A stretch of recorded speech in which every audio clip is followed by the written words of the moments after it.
Welcome back to Inside Politics. Our guest today is Congressman Marsha Blackburn. Congressman, a couple more questions about Syria before we move on to some of the domestic issues. Obviously, the Russians have been very involved over there. They've been a major ally of President Assad. Are you concerned about their reaction has been negative about this? Are you concerned that this is going to further complicate world politics, not just the politics in the Middle East?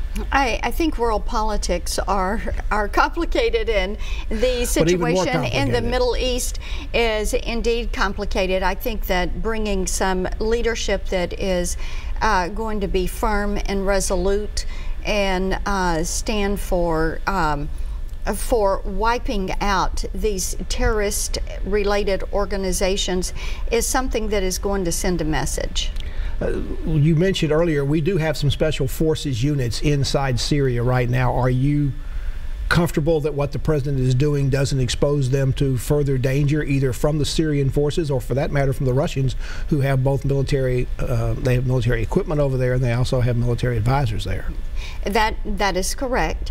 And I think that the steps that were taken last night, it does send the message that we are not going to stand for the actions that Assad has taken. The Russians, of course, are not happy with that, but I think they probably got the message that we are going to continue to protect. When we have people that are there, we're going to continue to push to protect them. Also, I think it's important to note that that this is going to have to be where it's not just us, but you're going to have other countries that will join us and push for the removal of Assad. So you believe we'd be able to do something like that without the necessary use of ground troops in that area? I mean, that's just sort of certain areas you can do missiles. That's exactly right. Maybe you do planes, but then troops, that's a whole different level. And you know, I'm not receiving any of the briefings. I am not in D.C. right now. We have others that are there and are getting those briefings in for me to speculate on the information contained in them would be inappropriate. The Republicans now back in this country control both houses of Congress. They control the White House. It was thought quite a bit was going to get done in this first 100 days of President Trump. We're not quite to 100 days yet, but not a whole lot, at least legislatively, to look at in either house, and a lot of it because of the failure of the health care bill.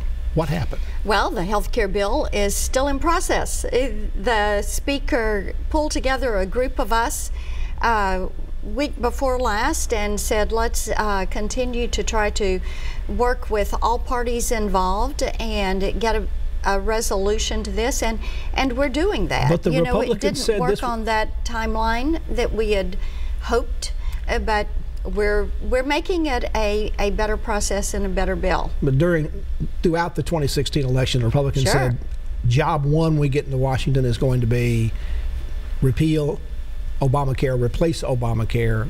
They got there, and it was the Republicans who could not decide among themselves what to do. You're right. So you're right.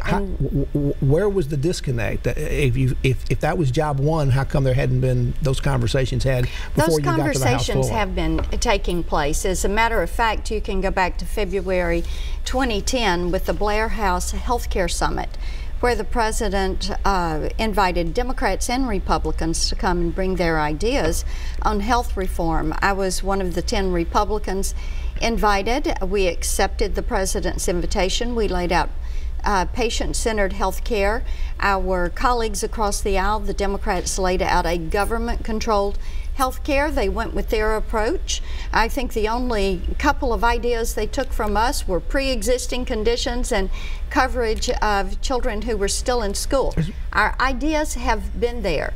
How they come together and how you phase out Obamacare and get it off the books with the way the tentacles have spread and the 20,000 pages of regulations, yes. Well, the millions of people who have coverage now. Well, that is right. There are 9 million people, and 4.8 million of those individuals are in the Obamacare exchange because they lost their health insurance that they had been told by the president they would be able to keep, and they lost it. Your group is talking about how to make it work President Trump has taken to Twitter several times to attack the Freedom Caucus, the conservative group in the House that did not go along with this. Is that a good strategy? Is telling people that they did something wrong now shape up going to really make a difference? I would like to see the president tweet about the good things that we are doing, because we've passed a lot of legislation in the House and we've rolled back a lot of regulations that are having an adverse impact on our constituents and on jobs and the economy.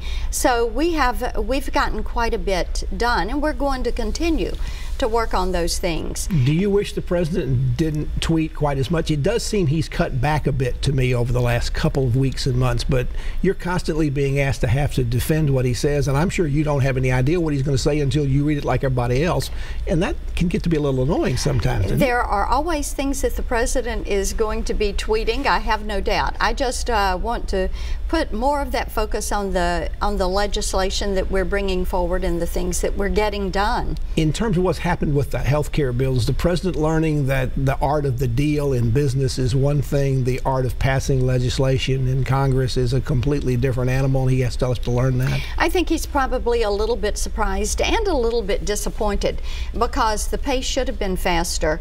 The House, I would have loved for us to have finished the bill. We're very close, and I think within a couple of days of going back, you will see us with the bill back on the floor. We came to an agreement on risk pools, and that amendment was added to the bill just as we left D.C. on Thursday. So my legislation, or my amendment that would halt us and put a block in to keep states from adding to the Medicaid expansion, that was accepted onto the bill. The pro-life language to put a one-year moratorium on big abortion providers. That language is in the bill. We clarified the language around illegal aliens and their access of health care. I got that clarification done. We have two members who had worked, one on doing block grants back to the states for health care, another on work requirements. All of that has been added to the bill. It makes it a better bill. Cuts $1 trillion in taxes. It yields an $800 billion savings in Medicaid. Puts $15 billion into state innovation grants, where you can look at things like healthcare informatics and interoperability and some of the great innovation being done here in Middle Tennessee, and actually get down the cost of health delivery. Congressman Marsha Blackburn is our guest on Inside Politics. We've been talking about health care in Syria. Back to talk about some more topics after this break.